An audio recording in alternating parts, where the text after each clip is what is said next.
ఈయన గారేమో ఎవరితో అయినా పడుకోవచ్చు, కానీ నిన్నే ప్రేమిస్తున్నాను అనిత, వేరేదంతా లస్ట్ అని చెప్తాడు. అదే నేను చేస్తే?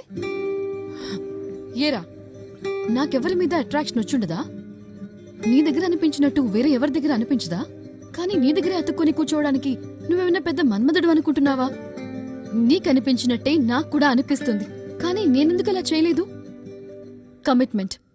నిన్ను లవ్ చేస్తున్నాను అన్న కమిట్మెంట్. చచ్చేంత వరకు ఒకరికొకరు అని పాత చింతకాయ పచ్చడిలాగా అనట్లేదు.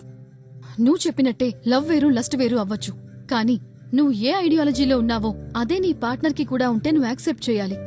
నువ్వు మాత్రం ఎవరితో అయినా ఉంటావు, కానీ నన్ను మాత్రం నువ్వే నా సర్వస్వం, దైవం అంటూ ఉండిపోవాలని ఎక్స్పెక్ట్ చేయటం ఎంతవరకు న్యాయం? నువ్వు చెప్పేది ఓపెన్ రిలేషన్షిప్. ఇద్దరూ రిలేషన్షిప్లో ఉంటారు, కానీ ఫిజికల్ గా ఎవరితో అయినా ఉంటారు. నీకు అదే కావాలంటే ఆలోచించి చెప్పు. ఒక అబ్బాయి చేస్తే అంత పెద్ద తప్పుగా కనిపించదు, అదే అమ్మాయి చేస్తే చాలా పెద్ద తప్పుగా అనిపిస్తుంది.